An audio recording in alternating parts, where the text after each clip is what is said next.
It is a non-profit organization run by the Busan Metropolitan City Office of Education.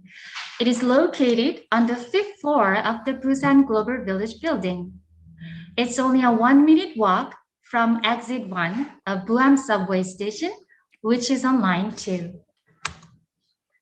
We have close to 60,000 English books and over 11,000 English digital media resources. We provide users with a customized English reading experience.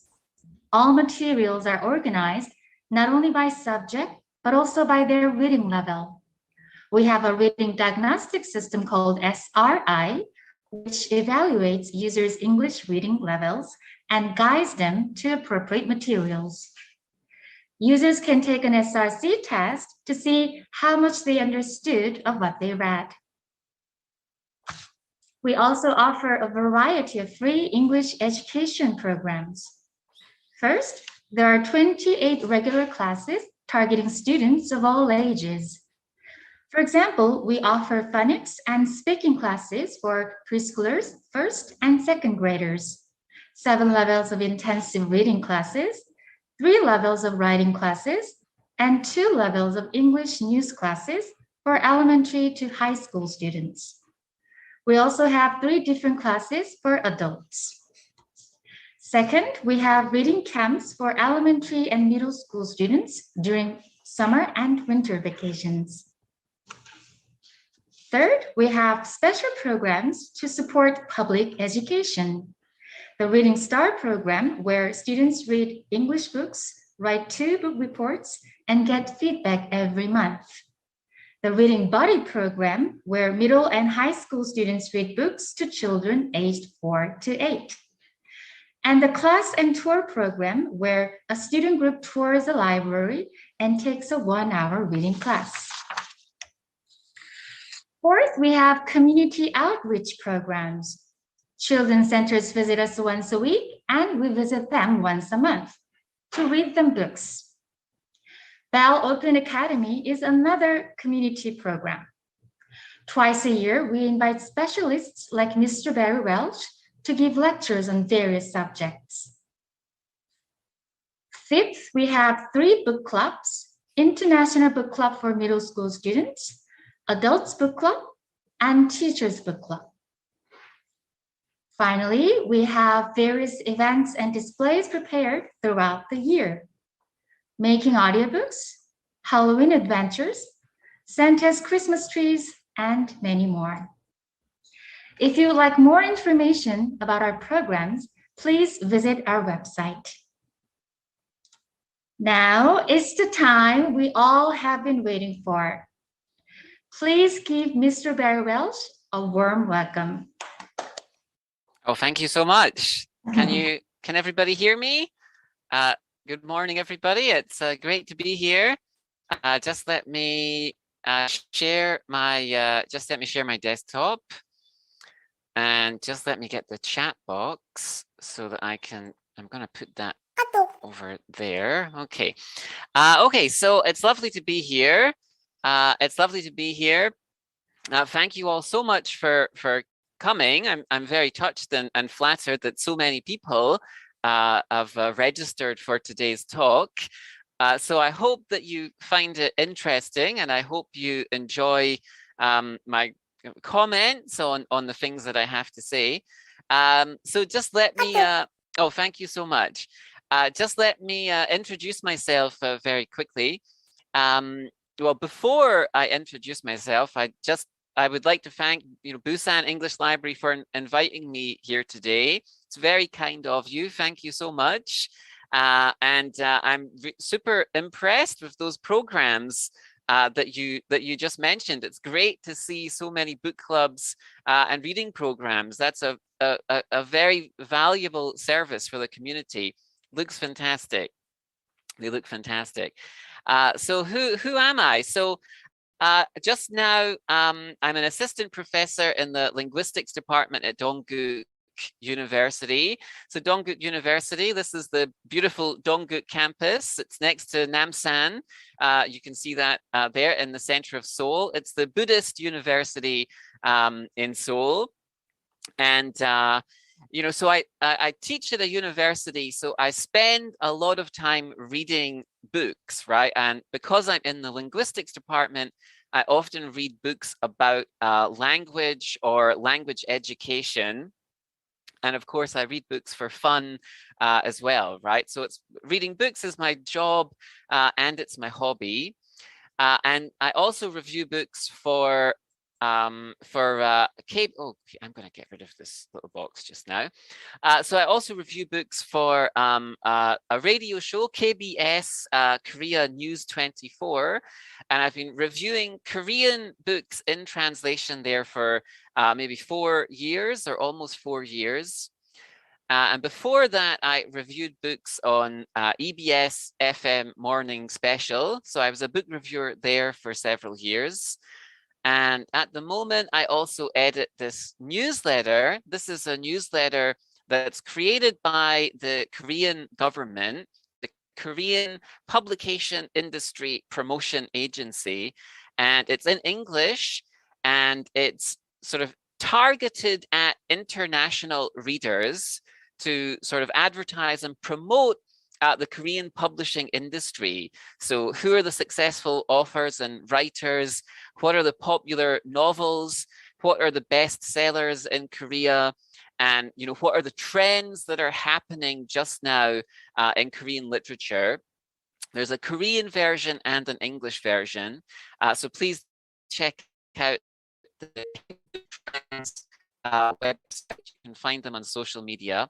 It's a great resource. It's a great resource. And, for the past 2 years, we've all been living in the pandemic. And so I haven't been organizing any book clubs. I do an online book club with some of my students. But last month, I started working with the Seoul Global Village Center in Soremaul in Seoul, and we're doing a Korean literature book club. And last month we talked about Almond by Son Won-pyung. Have you read Almond? I'm sure lots of you have read Almond. And last night we talked about Kwon Yosun's Lemon. It's a super interesting book. And next month's book is Cursed Bunny and then Kim Ji-young.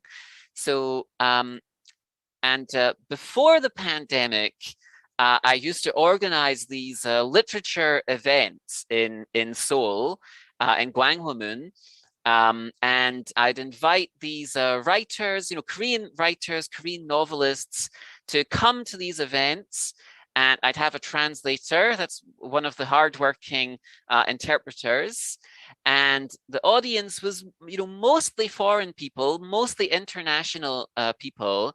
And the purpose of these events was, to introduce Korean writers, Korean literature, Korean books to, international readers. And these events were, very popular. People really were interested in learning more and finding out more about Korean literature. But of course, because of the pandemic and it wasn't sort of possible to keep doing these types of things. And if you're interested, let me just advertise my YouTube channel. I have a little YouTube channel, where I review books, and you can see some of these videos. So my YouTube channel is called Seoul Book Club, hosted by Barry Welsh. So please, if you're interested, you can see some of my book reviews of Korean novels in translation on my YouTube channel. So anyway, what am I talking about today? So my basic idea that I want to talk about is very simple, and I'm sure it's something that most of you agree with already. So reading books is good for us, right? In any number of ways, reading books is good for us, right? So I'm going to talk about books and literature, but really all I'm going to say is that reading books is good for us. It's good for our intellectual development, it's good for our emotional development, and it's good for our psychological development. And that's especially true for children.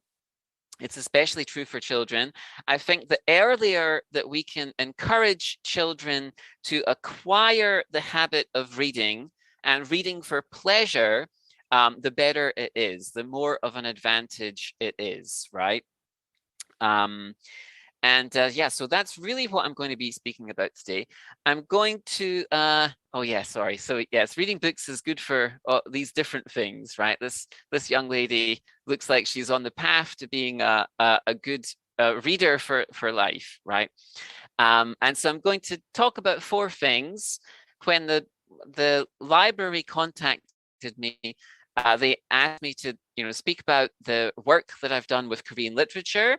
So I'll talk about Seoul Book Club and my, personal journey with Korean literature. And then I'll talk about why should you join or start your own book club. So if you're not in a book club, hopefully I'll convince you to join a book club, to take part in a book club. And then I'll mention some of the benefits of reading for English language learners. So reading in a second language has vast benefits for English language learners in terms of vocabulary acquisition, grammar acquisition. It also has an impact on writing and speaking. It really has a huge, general impact on fluency in a second language. And then finally, I'll finish with some just general tips for learning English. Okay, so why do we read books? Why do we read books? It's a very simple question. So I've got some quotes that I like about reading. So René Descartes, the French philosopher, mathematician from 17th century, the 1600s, said that the reading of all good books is like a conversation with the finest people of the past centuries. Okay, finest conversation with people of the past centuries. Carl Sagan, American astronomer, he said, one glance at a book and you hear the voice of another person. You hear the voice of another person, perhaps someone dead for 1,000 years. To read is to voyage through time. So we read to acquire the best knowledge from previous generations, okay? So from the people who came before us, we read to find out the best advice that they had on how to live life, right? On how to understand the world. Let's look at Ralph Waldo Emerson. So 19th century American philosopher said that if we encounter a man of rare intellect, we should ask him what books he reads. And Socrates, I don't know what's happened to my, okay, I don't know what happened there. Sorry, hold on 1 second. Let me just share my screen again. Okay, there we go. I don't know why there's a little spacing error. Okay, so Socrates said something similar. Employ your time in improving yourself by other men's writings, so that you shall come easily by what others have labored for.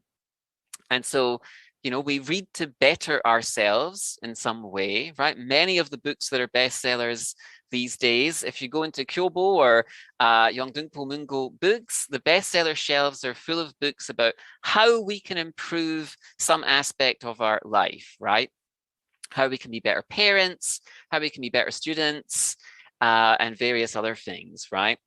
And then I also like this quote from Napoleon Bonaparte: show me a family of readers and I will show you the people who move the world.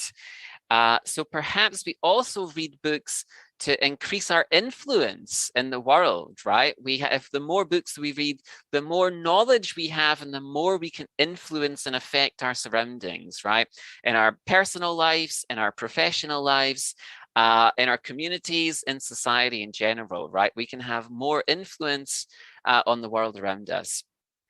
And then my last quotation is from Emily Dickinson, and she said, there's no frigate like a book to take us lands away. And I think this is the most emotionally appealing reason for reading, right? Sometimes we read books just for the sheer joy and pleasure of escapism, right? You want to disappear into another world. And I think it's this last reason, I think it's Emily Dickinson's reason that made me fall in love with books, right?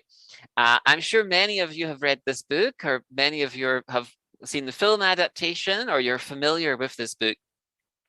I think this is the first book I fell in love with. Can you remember the first book you fell in love with? So you can share your first book in the chat box if you want to. But this was the first book that I can remember, really feeling passionately about when I was a child. So let me tell you, how did I first encounter The Lord of the Rings by J.R.R. Tolkien? So imagine, I'm going to ask you to imagine something. So imagine a world with no smartphones, no smart TVs, no internet, no email, no social media, no Instagram, no online gaming, no Zoom. No Zoom or WebEx for online meetings, right? So imagine a world like that. I'm sure some of you can, maybe some of you can't, right? Maybe some of you can't. So this was the world I grew up in, right? So I grew up before smartphones, before mobile phones, before the internet.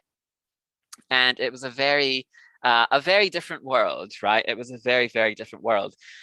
So I grew up in a small town in Scotland. This town is called Auchterarder. I'm sure none of you have heard of Auchterarder. So it's a very small town in the Scottish countryside. And I grew up there in the 1980s. I was a very introverted child. Okay, I didn't like playing sport. And as you know, most of the boys at the time, right, they all played football, right? Football was like the #1 hobby for like young boys, young men. And for some reason, I just wasn't interested in football. So what could I do? What should I do? So how did I fill this time without a smartphone? You know, I didn't have an iPad, there no tablet, no computer. And so there was an old library in my hometown. So, you know, you can see it's a very isolated place, but there was an old library. If you can see, the old library used to be in the building with the clock. It's not there anymore, but it used to be there when I was a child, when I was a kid. And, you know, I would go there after school and I would read fantasy and science fiction books. Okay, so these days, you know, lots of students, they go to the PC room or the internet cafe and maybe they play online games. But I would go to the library and I would read, you know, science fiction and fantasy books. And one of the first books, yes, so this is just how small my hometown was, right? And one of the first books that I read and, you know, sort of fell in love with. Oh, okay. As a child, one of the first books I fell in love with was Lord of the Rings, right? And so I thank that book for giving me this sort of lifelong pleasure of reading books. And I think that the habit of reading books has really had a significant impact in almost, you know, every area of my life. You know, it helped me finish school with good grades. It helped me complete my undergraduate degree. It helped me complete 2 master's degrees. It's helped me in my career. And, you know, even now these days, you know, whenever I have you know, a personal problem or a professional problem, I'll try and find some book that has like some advice about that, right? So like if you want to sleep better, you know, I'll find a book about like sleeping habits. If you know, you want to, these days I'm getting a little older, so I've been reading books about how to age with health, you know, to be healthy as you age. So anytime I encounter a problem, I find a book, I turn to a book to try and find some advice. And I think just in general, reading, it's just deepened my enjoyment of my daily life, just my basic experience of the world around me. It seems almost unthinkable to have to go through life without reading books. I'm still shocked when, you know, I have friends who never read a novel, which just seems very strange to me. But you know, I never watch a football match, so I guess different people, sort of experience the world in different ways, right? But reading has certainly been very useful for me, right? So anyway, has anyone read this book? Yes, I'm sure a few people have. So this book was nominated for a big literary prize. The prize was announced last night, and this book didn't win, but it was, it's very good that it got nominated anyway, right? So anyway, how did I get from reading, Lord of the Rings in a small Scottish village in the 1980s to Seoul and reading Cursed Bunny in 2022, right? So how did that happen? What was that journey? So let me tell you about my journey with Korean literature. So in 2008, so I'm going to use this concept of cultural diplomacy to try and explain my relationship with Korean novels, okay?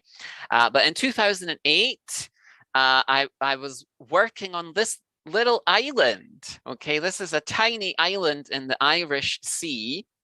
It's called the Isle of Man, and you can see it's just in here, right? So we have England over here and Scotland up here, and this is Ireland, Northern Ireland, and then this tiny little island is called the Isle of Man. And I was working in the Isle of Man.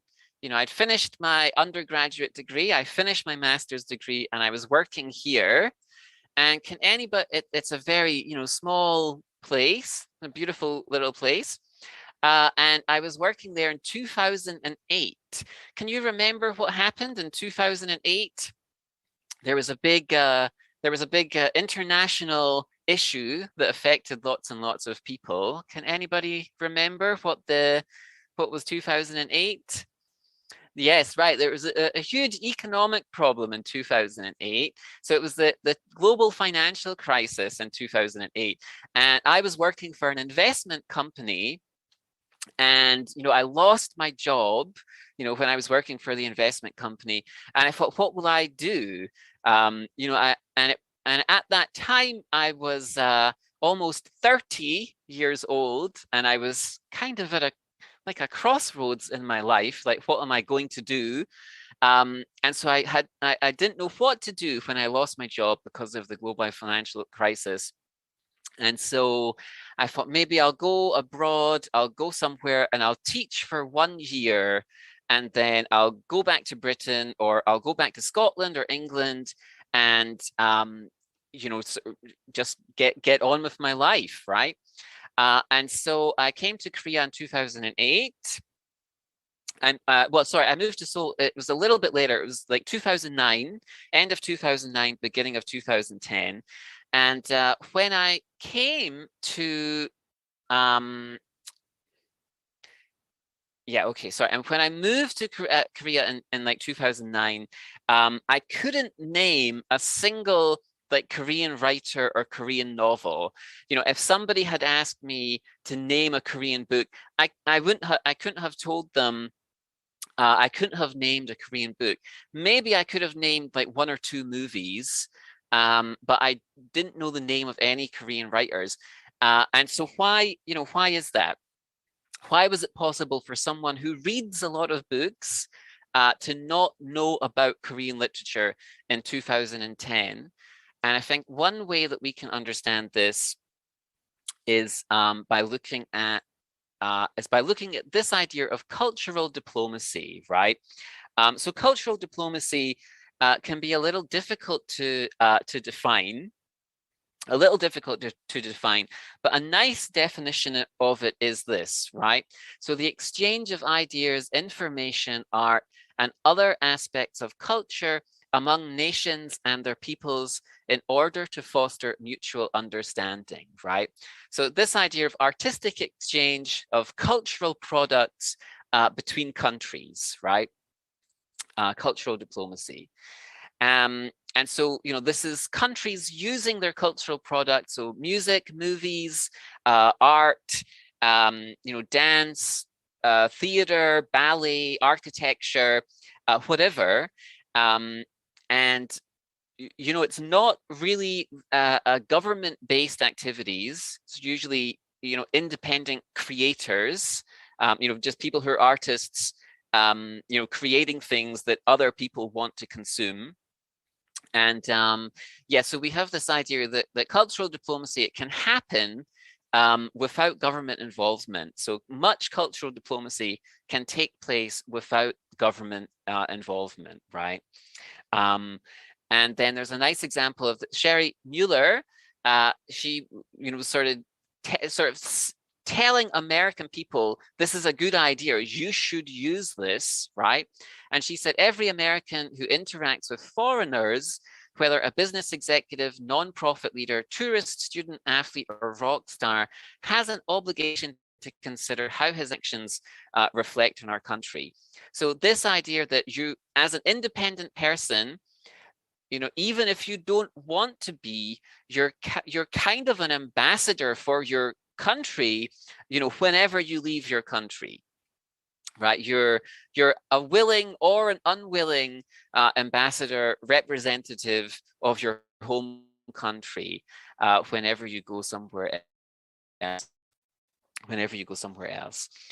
So anyway, cultural diplomacy. So it's the exchange of ideas, the exchange of information, the exchange of culture between nations and the people of those nations to sort of create this sort of mutual understanding. How do we understand each other? How do we understand people in different countries, people in different locations in the world? We often do that through looking at the culture that they create, right? We look at the cultural products people create, and then we can maybe understand something about the lives the people who create that culture are living, right? Or we can try and do that. And cultural diplomacy has all sorts of useful aspects to it, right? So it can bridge differences between countries, create communication. It can sort of clarify or soften or create more opportunities for connection between countries. And it can sort of create like a fertile ground for more traditional political diplomacy, right? Sometimes we see examples of countries that have bad relations, right? There's countries that have bad relations, and one way to keep the relations going is to have some kind of sort of cultural or artistic exchange, right? So countries that have some kind of antagonistic or difficult political relationship, they might still have some kind of sort of artistic exchange, and that keeps this sort of connection open between countries, right? And also, it can remind us that we have things in common with people all over the world, right? We have things, we all share things. We all have similar fears and concerns, regardless of, the specific circumstances of the countries or areas that we live in, right? And so cultural diplomacy can be good for all of these, things, right? Let me skip ahead. I think I've talked enough about that. Let me show you some examples, right?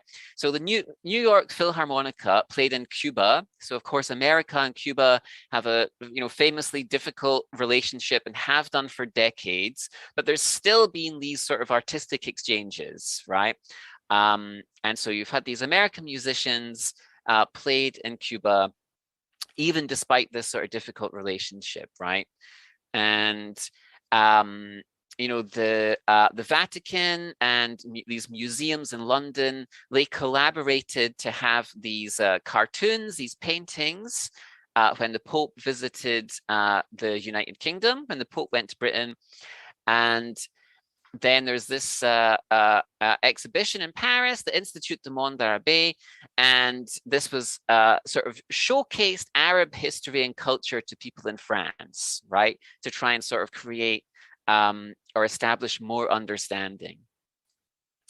And then another nice example is the so-called ping pong diplomacy between America and China, between the US and China, right? So America and China have, historically at times had this difficult relationship, but they still had this sort of sporting exchange, right? And that was a way of keeping some kind of connection between these two countries, right? And here's a Korean example. I'm sorry, this picture isn't a great example, right? But these are all Korean novelists, and they were at the London Book Fair. This was before the pandemic. So here you have Hwang Sok-yong. This is Kim Young-ha. That's Shin Kyung-suk. That's Hwang Son-mi. I think that's Han Gang, and I think that's Lee Moon-yeol. It's not a great picture, but all of these famous, Korean novelists, they were invited to the London Book Fair, and Korea was the sort of focus country that year, right? And this is another nice example of this sort of cultural diplomacy, right? These famous artists, famous writers going to London, going to a different country to raise awareness of Korea and Korean literature and Korean culture.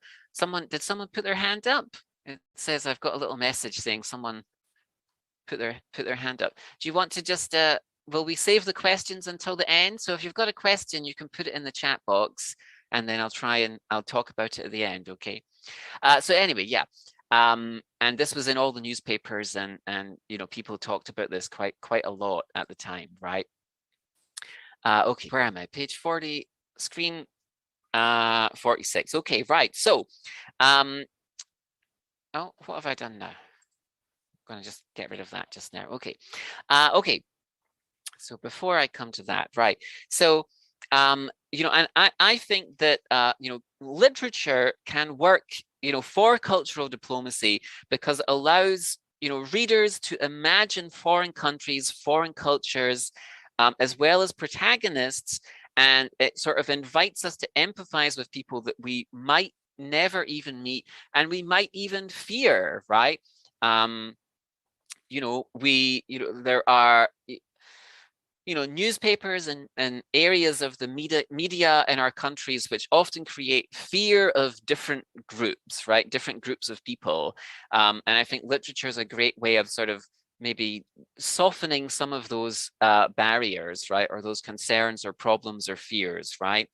And so I'd like to look at my own experiences with Korean literature as an example. Oh, I see. Sorry. Right. As an example of as some of Korean literature, like engaging with a foreign person, right, with an international person. So let me move on to the next slide. Okay. Okay. So, is it too much to say? So, are we all okay? Am I speaking too fast? Is everybody following me? Are we fine? Yeah, okay. Okay, so is it too much to say that reading a good book touches the human soul, or touches the human heart, or touches us deeply in some way, right? And so if you read regularly, I'm sure you will have had that experience, right, of being sort of touched, very deeply by some novel that you've read. I've enjoyed reading books my whole life, and one of the extra pleasures of reading novels is talking about the novels with your friends, or with friends or colleagues after you've finished reading a book, right? This is one of the simple pleasures of life, and it's fascinating to know there's been some studies done about the role of reading literature in our life, right? The impact that it can have on your brain. And so there was this lovely study which showed that reading literature increases our ability for empathy, right? If we read literature, we're capable of more empathy. We're capable of stronger empathy. And this was from the New School in New York City, 2013. And the researchers found that that literary fiction improves a reader's ability to understand what other people are thinking and feeling, And they said this psychological awareness carries over into the real world, which is full of complicated individuals whose inner lives are usually difficult to fathom, usually difficult to understand. And so what I think this means is that the act of reading means that we are engaging in this profoundly human struggle to interpret and understand the world around us, right? That's something we're all doing every day, right? How do I understand this reality that I'm presented with? How do I understand my, consciousness and the way that interacts with the world, right? And I think one of the best ways of creating that sort of understanding is through reading novels, right? It's through reading fiction. So my home country, where I come from, Britain, has a very, rich literary tradition. And in terms of cultural diplomacy, Britain has, successfully used its literary history, right? I think, most people, or many people around the world, know who this is. Who is this guy? Like, we all know who he is, right? Yeah, right. Well, this is William Shakespeare. This image is just very recognizable, right? Very, very recognizable. So of course it's William Shakespeare, and Shakespeare, he's synonymous with England, right? Like, England and Shakespeare, they go together. These concepts are linked in our minds, right? Millions of people every year, well, maybe not the past 2 years, but millions of people visit the Globe Theatre in Shakespeare's in the recreated Globe Theatre in Britain every year, right? There's an entire industry around Jane Austen. Okay, I'm sure you've all watched at least one Jane Austen movie adaptation. Okay, Jane Austen's books still sell, thousands of copies every year. There's you can, if you go to England, you can go on a tour to Jane Austen's grave. You can, tour the places that she visited and like tea shops that she might have been to. As a high school student and as an undergraduate, I was really excited to, dive into that rich history of English writing. Shakespeare and Dickens, Jane Austen, the Bronte sisters, whoever, right? And as a university student, you would also read, sort of the American classics and the European classics, right? These were kind of standard things that you'd get taught as a high school student in Britain and as an undergraduate. But despite my love of literature and books, when I came to Korea, like, I didn't know a single Korean book. And I'm sure most readers at that time would have been the same. Like, 9 out of 10 people in 2010 probably wouldn't have known like a Korean writer or a Korean novel. Right, a Korean writer or a Korean novel. There's 2 main reasons for this, right? So the first issue is that Britain has what's called the 3% problem, right? The 3% problem. So only 3% of the books published in Britain each year are translated into English from another language. So British people are terrible at reading translated books. They really usually only read books written in English, right? Books written in English. And this is a tragedy, right? Because translated literature is one of the best, windows that we have into other cultures, right? Readers of international literature, they come in search of, windows upon other cultures. And translations, they can take us places we might never, ever go, and introduce us to customs we might never experience, right? Other countries in Europe are better at this. So like France, 27% of the books in the bookshops, that's translated literature. Spain, it's 28%. So I think British people, British people have this island way of thinking. And I think British people really need to improve the number of translated books they read. So that's one reason why I didn't know any Korean novels. But I think another problem is to do with the history of Korean literature, right? Is to do with the history of Korean literature. So one of my colleagues, a professor at Dongguk University, he said that if translated literature is a window to a culture, a reader might be forgiven for envisioning Korean literature as a brick cubicle, a bomb shelter, or an igloo. So he was saying at the time, there was no window into Korean literature. And it's this idea that, Korean literature has been underrepresented in the various Korean waves. We hear about Hallyu all the time, right? But Korean literature for a long time was sort of underrepresented. Now, I think, international film fans, international film fans, they could probably name 2 or 3 or 4 Korean film directors. And of course, millions of people over the world could name some of these big streaming series, right? Squid Game and All of Us Are Dead and so on. And millions of people know who the K-pop acts are, right? But I think even still today, many readers might not have read a single Korean book, right? They might not have read a Korean book. And Brother Anthony, he's a famous translator. He's translated lots of Korean novels and poetry and short stories.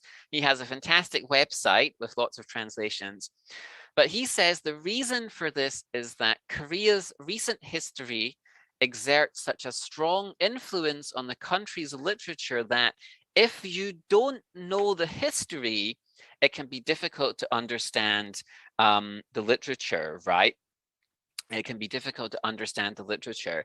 So Korean history, there's a lot has happened, right? So much has happened in Korean history in the past, 70, 80 years. So many different things happened that if you kind of don't really know what happened, some of the big Korean novels are difficult to understand. And that's a great shame. And it's a missed opportunity because Korean history is, it's unique. Every country's history is unique, but Korean modern history is, it's filled with, tragedy and success, and, sort of engaging with that history through Korean literature can be a really, sort of deeply satisfying experience. And I actually picked up my first Korean novel by accident, right? So I don't know if you've been to Gwanghwamun recently, but there's a big Kyobo bookstore in Gwanghwamun. There's a big Kyobo bookstore in Gwanghwamun.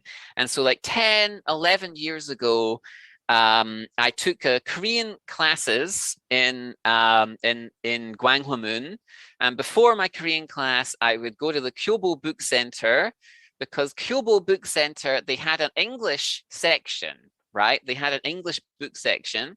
So I would go there and I'd browse the Korean, I'd browse the English books.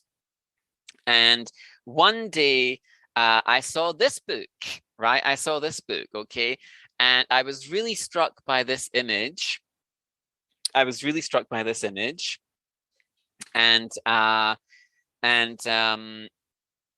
you're right. So yeah, so we can see, this is this sort of strange figure, falling past this blood red moon and this image of Seoul at nighttime. And there was something about that image, right? There was something about that image that captured how I felt living in Seoul. Okay, so Seoul is this huge city, 10 million people, massive, ultra modern city.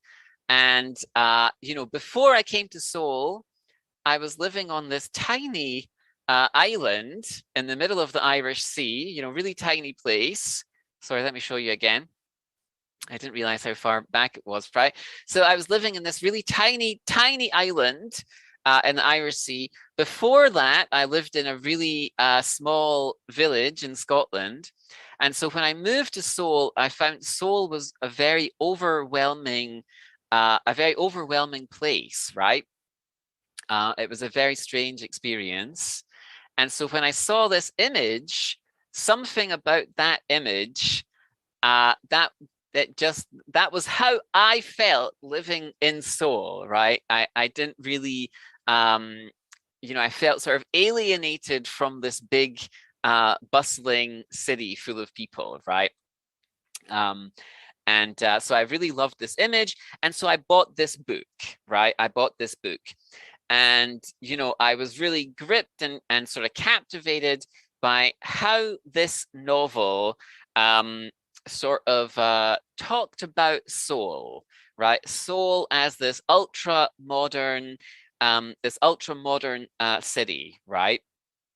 And I lived in London for a little while, and when I lived in London, I would go on like the Dickens tour, right? You can take like a Charles Dickens tour, and it goes around all these Charles Dickens locations, and so if you read the literature inspired by a city, right? If you read books inspired by a city or set in a city, I think it adds like a layer of meaning to your experience of living in that city, right? So like if you're reading books about a city, it sort of adds to your like your imaginative awareness of that city, right? It makes your experience of living there richer. And so, yeah, so I was fascinated by this book. And so at the time, right, I visited the neighborhoods that were mentioned in this book, okay? And so it mentioned like tea shops in Insadong, so I would go and visit these tea shops in Insadong, and I'd go to like the neighborhoods that were mentioned in this book, right? And this was my first like encounter with Korean literature. And since then I was kind of hooked, right? I was kind of hooked. I wanted to read more and more. And I think this is what literature can do in terms of cultural diplomacy, right? If you think about all these kids all over the world, like they hear a BTS song and they love BTS and they become passionate fans of BTS, right? It can be the same for literature, right? Literature can do something similar, right? And so since I read this book, I started reading more and more Korean literature, right? And I felt like this helped me understand Seoul and understand modern Korea a little bit better than I would have done, right? Okay, what's my next slide? Okay, okay, yeah. So again, after this, I was really interested to read more about Kim Young-ha, and so I read some of his short stories. And I think I'll skip a little bit here. So I read more Kim Young-ha books, and I read some more Kim Young-ha books. And, since reading those first Kim Young-ha, novels and short stories, I started reading a lot more Korean novels. And, reading Korean literature really had an impact on my, life living in Korea. And, I really would try and recommend to anybody else, any other, international residents of Korea to read Korean novels. And I was trying to promote this idea that Korean literature could be like a cultural diplomat to foreign readers and introduce Korea to them. And since then, so I started my book club. I started my book club to try and introduce more Korean writers to the foreign residents of Seoul. And so I started my book club and I invited, writers like Kim Young-ha and Shin Kyung-suk and, Han Gang and Pung was an illustrator, and Cho Chong-nae, and lots and lots of other Korean writers. And so these events were to sort of celebrate the rich history of Korean literature. And so I'd like to give you an example of one of these events, right? One of these events. So Saturday, 27th September 2014, on this date, so this writer, Hwang Sok-young, he visited the book club. And, famous writers had visited the book club before, but I wasn't prepared for the sort of positive response which accompanied his appearance that day. People were, like pouring through the doors, and there was about 200 people came to see Hwang Sok-young sort of speaking to the audience. And he was, very sort of charming person, and he's had this very, full life, sort of full of experiences. And he was a very interesting speaker, and the audience was, really thought it was engaging, and they had lots of questions. And I received, so many messages from people saying that it was, a really great event, and they really appreciated it, and it gave them an insight into various things, right? And I think more than any other living writer, his life kind of reflects some of the historical developments that have happened in Korea in the last sort of like 60, 70 years, right? So he's, he was a critic of many Korean governments. He was very politically engaged. And Hwang Sok-young is also, I think, genuinely a world-class writer, and I think he deserves his place alongside today's sort of leading international writers. And in his books, he writes about some of the disturbing and the difficult aspects of the social changes that happened in modern Korean history, right? He really explores these things. And at the same time, lots of his novels have an international dimension in which he draws connections and he contextualizes Korean experiences alongside, significant world events. So one of his most recently translated novels is called Princess Barry. And I thought I had it somewhere. I guess I don't have it somewhere. But one of his most recent novels is called Princess Barry. And it's about a North Korean refugee who experiences human trafficking in China and is then in London when there were terrorist attacks in London. And it's about the sort of lives of illegal immigrants the world over. And it's really a remarkable work by a writer who's sort of fully engaged with the modern world, right? Who's linking things that are in Korea with these sort of significant things that are happening in the world. Yeah, right. So I think, literature has that sort of uncanny ability to transport us, to sort of show us the transcendent aspects of life. And, when he visited the book club, I think that's what happened that day, right? There were all these people who were really fascinated by this person's ability to write about Korean history and connect it to the wider world. It transcends, borders and language and class and race, right? It's sort of capable of transcending all those things. However, right, it's also kind of regrettable, I think, that Korean literature is probably still not as well known as it should be. It's still not as well known as it should be. And, you know, I'm conscious of how much time. How much can I skip here? So, okay, so Korean literature probably isn't as well known as it should be. And that's a shame because it would be great if Korean literature was more well known. If you look at a country like Ireland, right, Ireland has really been successful in using its literary history to promote like the Irish brand, right, the Irish culture, right? So for example, so in 2008 alone, over 500,000 people across the globe saw a live performance by an Irish theatre and or dance company, and many more have seen the work of Irish artists in exhibitions and films or been to a showcase gig of Irish bands that take place every year, right?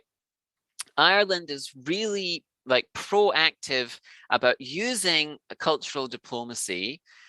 It's a crucial way of developing an awareness of Ireland. Culture is a real asset a country has in times of recession because it's unique. It can't be replicated by other countries. And so Ireland, you know, Ireland uses, you know, its literary history to promote the country, right? So there was a James Joyce traveling exhibition was formed in 2004. And you know, it's traveled the world, and every year around the world, you know, people celebrate Bloomsday, which is based on Ulysses, right? So there's many cities around the world which kind of celebrate this, right?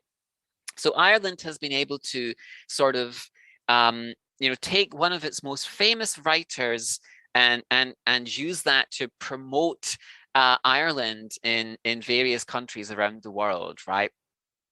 And you know, people kind of love doing this. They love going to these events, right? So Ireland's been really successful at exploiting its literary heritage, but South Korea hasn't had quite the same success doing that, right? Let's look at an example, right? Cho Chong-rae, one of Korea's most famous novelists. His books have sold over 10 million copies in Korea, which is huge, right? He's won, you know, most of the country's most prestigious literary awards. He's very prolific. He has this extensive body of work. He's written about, you know, many of the different aspects of Korea's history. You know, he wrote the Taebaek mountain range. He wrote Arirang. He wrote Han River. And these are these big multi-volume novels. But despite the popularity of his novels in Korea, he's not well known to international readers. Like, people don't know his name the way that people know James Joyce or Shakespeare or Jane Austen or whoever, right? But they could do, or maybe they could do, right? And in fact, he only has a few works in English. So there's a short story called The Land of the Banished, and then there's a short novel called How in Heaven's Name, and there's one or two other books as well. But he doesn't have that much in English translation. But they both, you know, both of these like short works, they offer really interesting insights into different points of Korean history, right?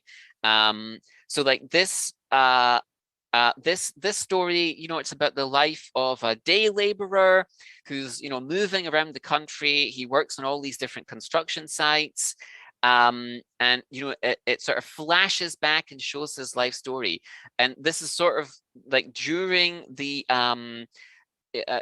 sort of the industrialization period in Korea's history, right? And you know, it's super interesting, right? The insight that sort of gives you into that period in Korean history, as well as saying things about the human condition and all of these other things that literature does, right? So super interesting story. And then this story, this is about these sort of, you know, young Korean men that were forced to fight for the Japanese army during World War II, and it's based on a true story. And again, it's a super interesting story. It's about this important period in Korean history and in world history. And again, you know, it's about the horror of war and all of these other things, right? And you know, I read these stories and I think, why isn't Cho Chong-nae's legacy, right? Why isn't that exploited in the same way that you know, Joyce's legacy is, or Dickens' legacy is exploited, right? Why isn't that used the same way? Why isn't it used that same way? Okay, let's see. We're after 11 o'clock already. I can't believe it.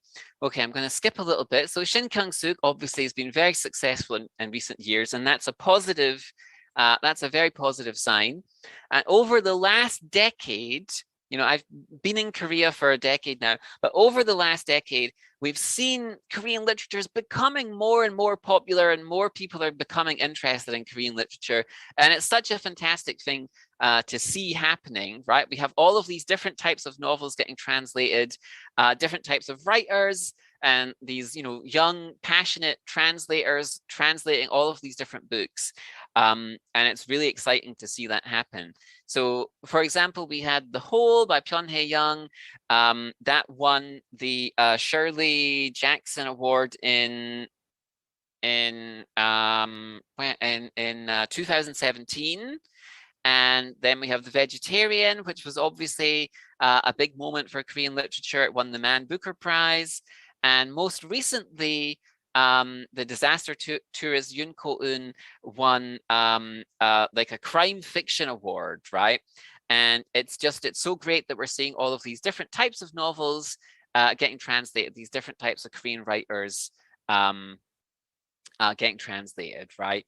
And so that's kind of where we are at the moment, and where I am at the moment in terms of reading Korean literature.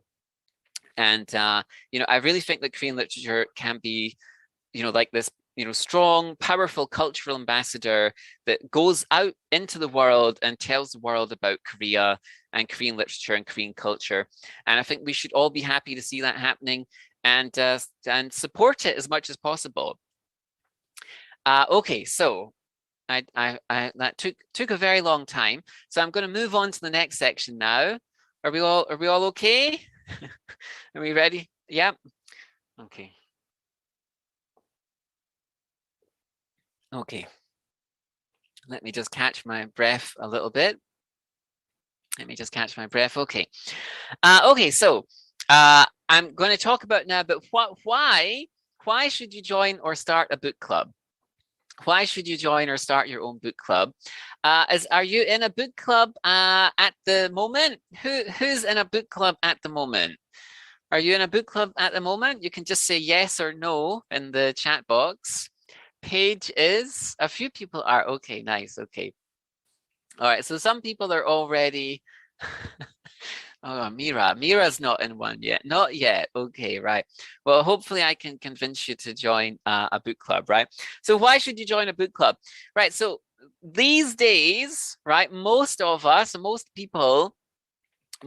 we're all very busy, right? We have jobs, children, housework, maybe we have sick family members.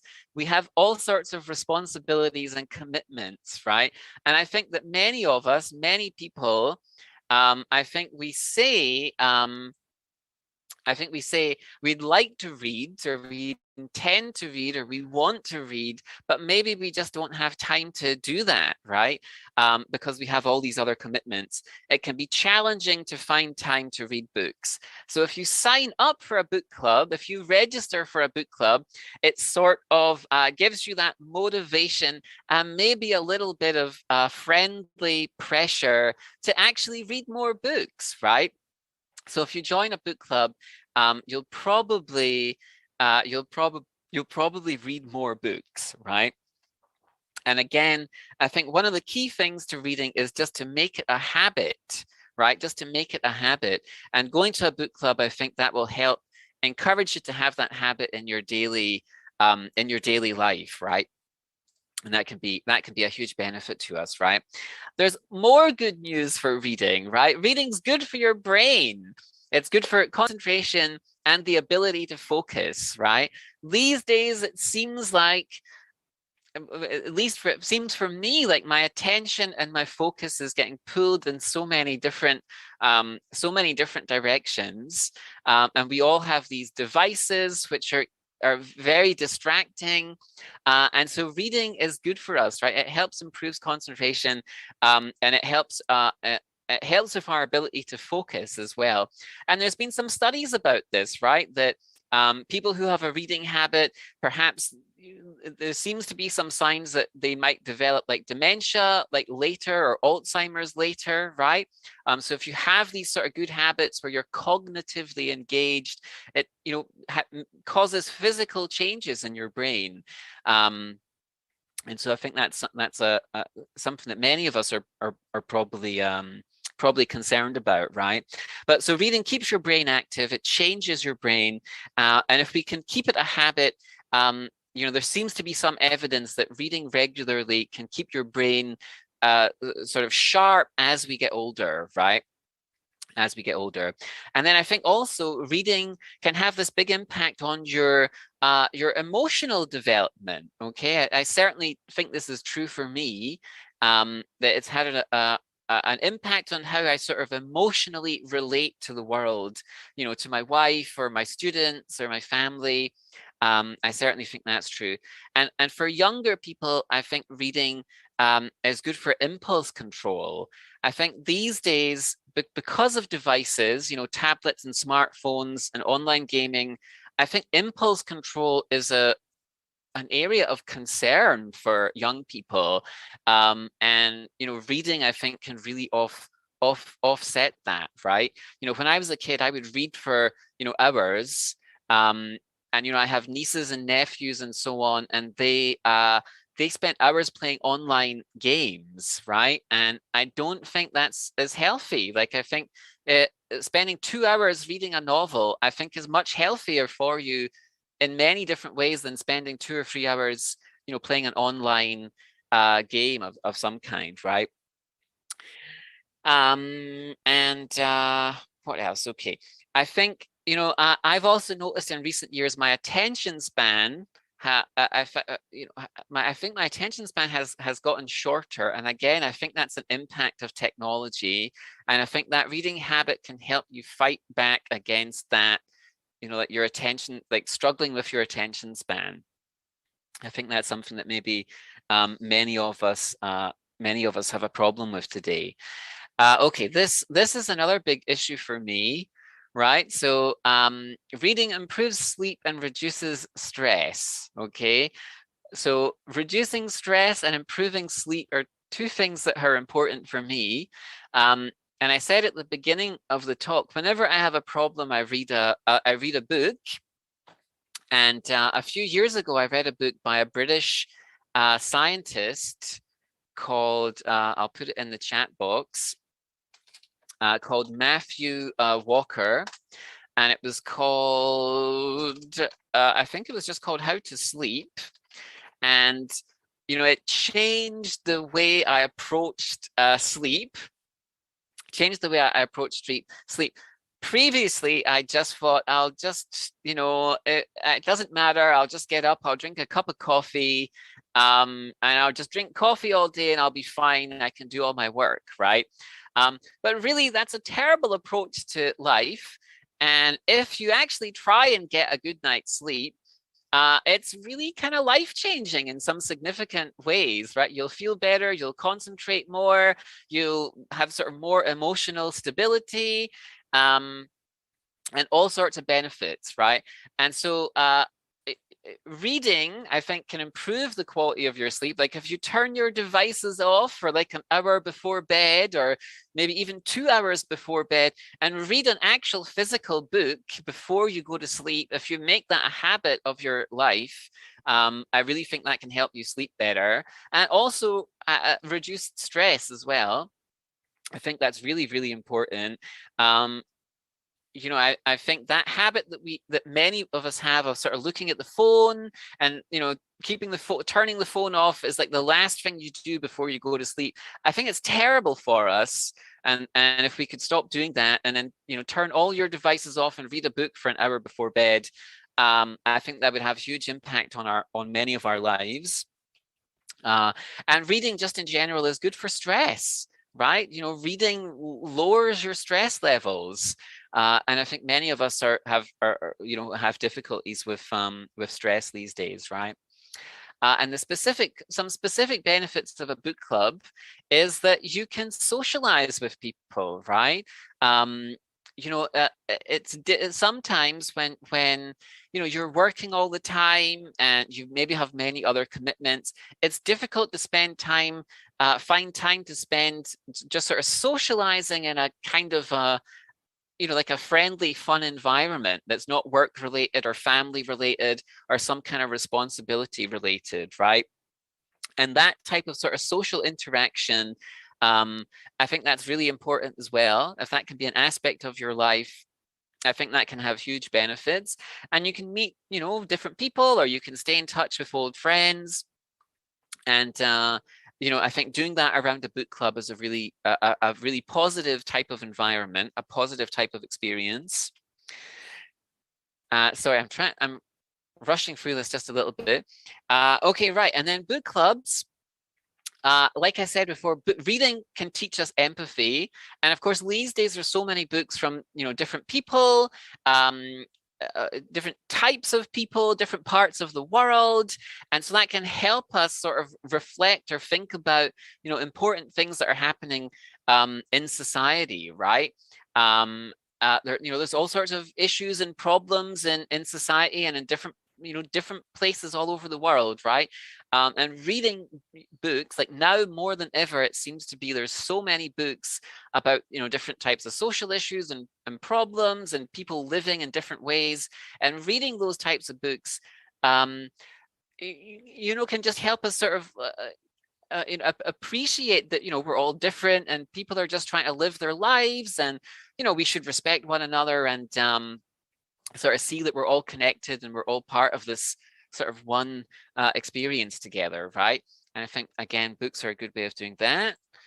Okay, and so basic tips for running a book club.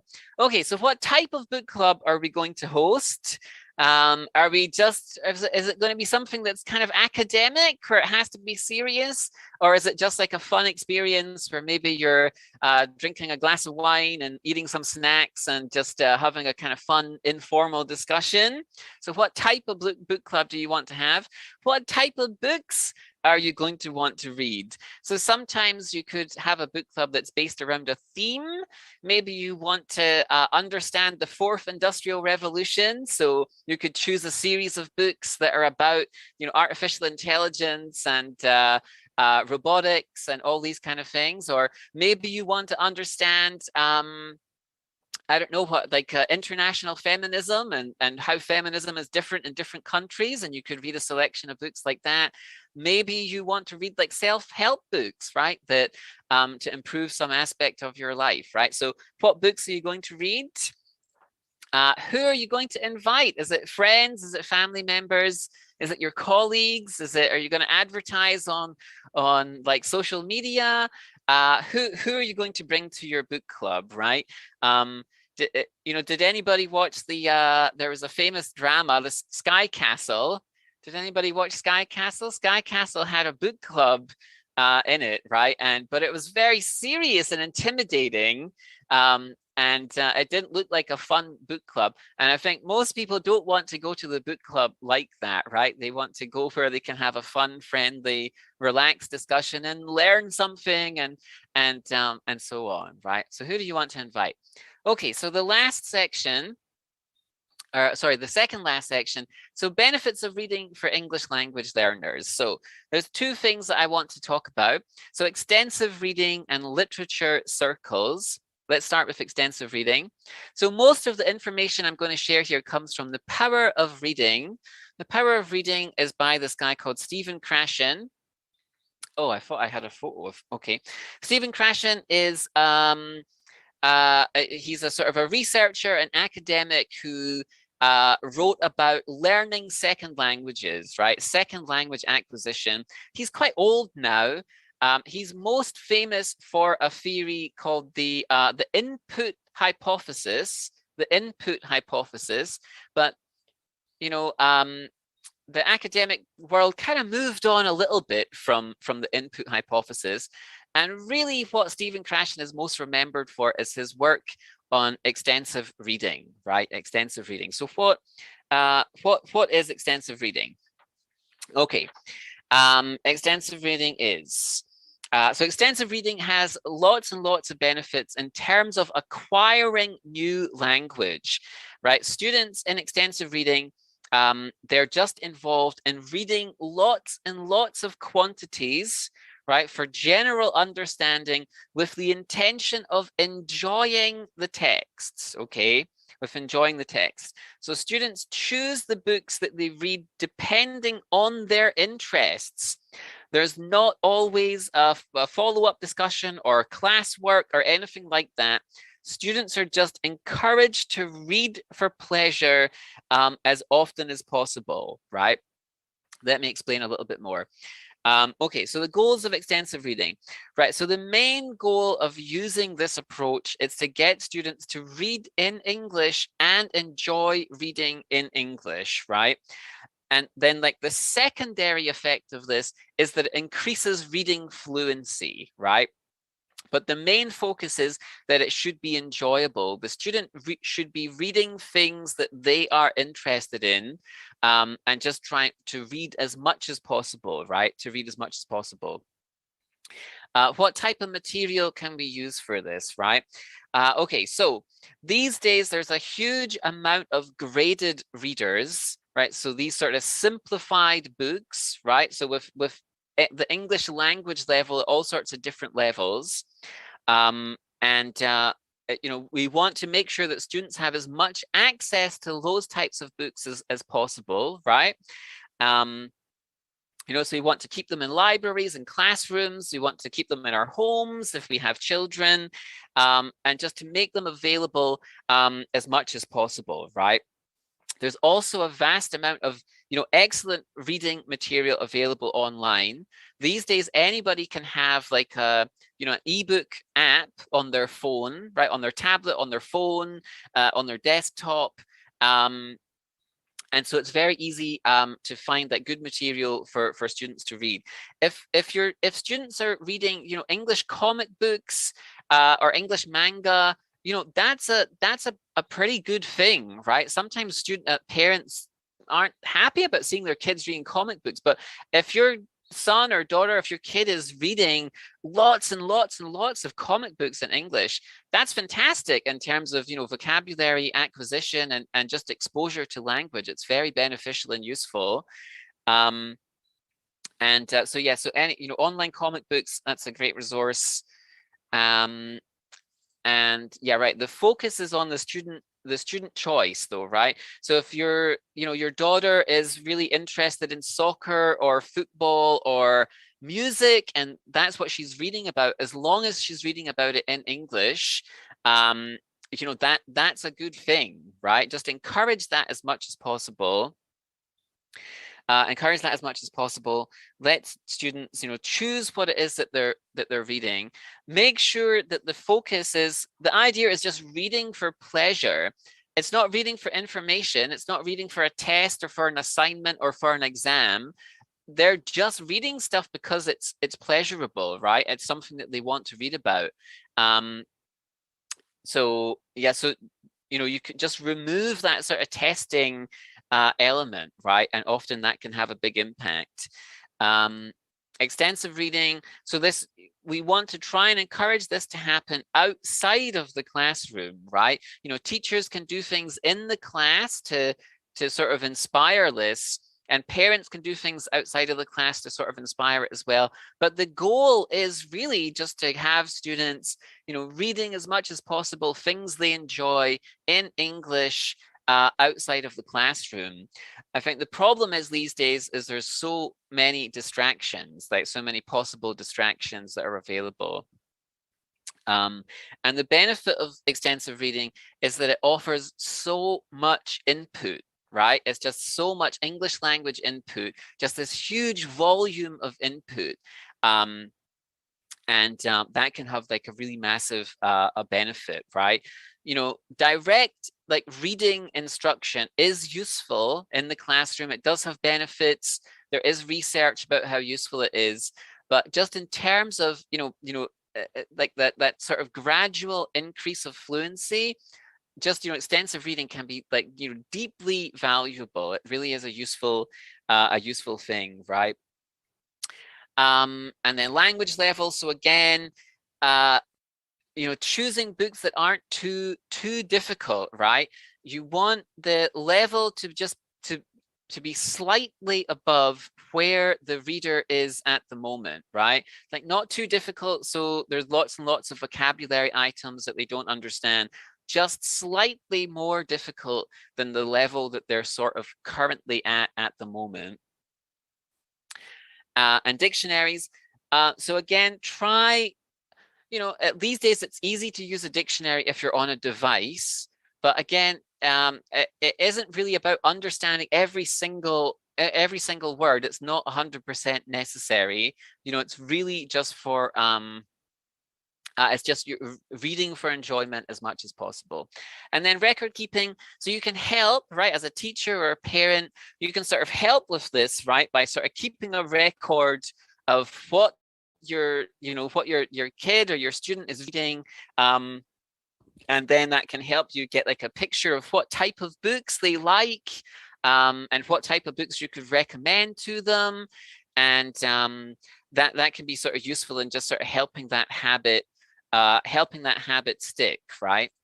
And then remember as well that parents and teachers are role models, right? If you have the reading habit, right? If your son or daughter sees you reading, right? That can be great inspiration, right? So if you have the reading habit, maybe that will help inspire your children to pick up the reading habit as well. And then finally, motivation, right? So motivation is key. Motivation is key in general in terms of learning a second language, right? But motivation is huge, right? So we don't want texts that are too difficult. We don't want students to experience this sort of frustration when they're reading. We want them to feel like they're reading something and they're enjoying it, and so they want to keep reading, and it's sort of this reinforcing kind of cycle. And this can have sort of big impact on kind of self-esteem and on motivation. Reading a book in a foreign language and being able to do it can really build self-confidence. It really can have a huge effect. Yeah, so you want to find books that students like. If your kid likes reading Harry Potter, over and over again, fine. I don't think there's anything wrong with that. That's a pretty good thing. Yeah, right. Okay, what else do I want to say about this? Okay, so there's been a ton of research on extensive reading at this point. There seems to be, just an abundance of benefits. Okay, the benefits aren't just in reading. Like extensive reading seems to have an input on an effect on output as well. So the students will get better at writing, at spoken production, vocabulary acquisition. So sort of it has an effect on kind of all of the important areas, all of the big areas. And there's like just a huge volume of kind of studies and research that backs that up at this point. So like just reading extensively for pleasure might be one of the #1 things that you can do to acquire a second language. And if you can start that habit, the younger you can start that habit, the more those benefits will build up, right? It has like a compounding effect. So like I said at the beginning, the earlier you can inspire that habit, I think the bigger an impact it will have, right? Okay. So we talked about vocabulary. We mentioned writing. Okay, so literature circles extensive reading is kind of unstructured, right? Literature circles, it's a little bit more focused. So literature circles, again, that's something that teachers can do in classrooms, or something that parents could organize like a group for. And so in literature circles, we have like small groups of students that gather together to discuss a piece of literature in depth. The discussion is guided by the students' responses, and we want to hear students talking about the events, about the characters, about the writing. How did they personally feel reading the story? Let me just move this out the way a second. Sorry, hold on. Why can't I move this? Okay, right. So literature circles, they're about the reader's response. They're not about the teacher, right? It's part of an overall program. The groups are formed by what books do the students want to read, right? It's meant to be kind of sort of independent, right? We're trying to encourage students to take some sort of responsibility for like reading and organizing these groups. We're trying to show students how they can guide themselves, right, and make their own questions and have their own insights.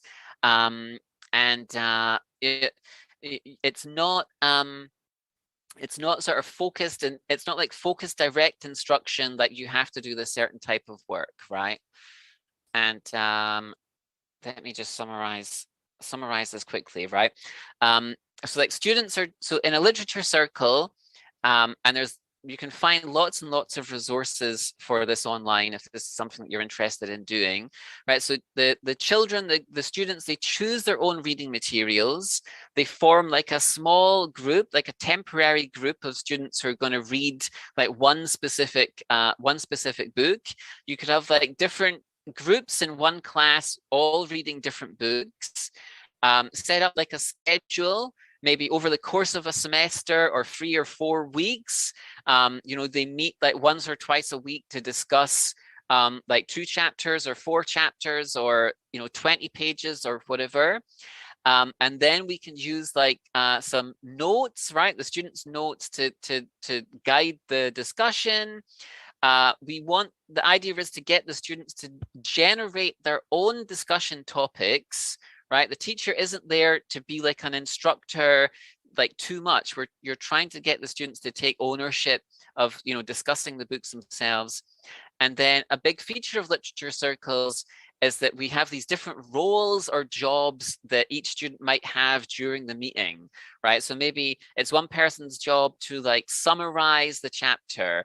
Maybe it's one person's job to highlight like some interesting or difficult vocabulary items.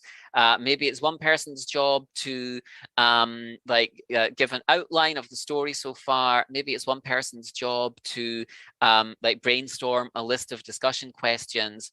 And they can keep the same role, or they can rotate the different roles. And I do this in some of my classes, the literature circle, quite a lot, and it's really effective. I think students seem to really enjoy it. It's very engaging. It encourages students to speak. It really pushes the spoken production. They're also getting lots of input, and it's one of the most engaging things that I do that I've seen happen in my classrooms over the years. And there's just a lot of fun to do. There is a bit of, can be a bit of work to organize and to set up, and you might have different groups that are at different stages, or it can be little organizational problems, but really it's not that difficult a thing to organize. And once you're kind of up and running, once it's started, it can be really, it can be really, really beneficial and really effective. Very beneficial and very effective. Okay, I'm really running out of time here now, right? So literature circles, if you want to know more about literature circles, please send me an email, and I'm happy to talk to you about that if you want to. Okay, just some final tips for learning a second language.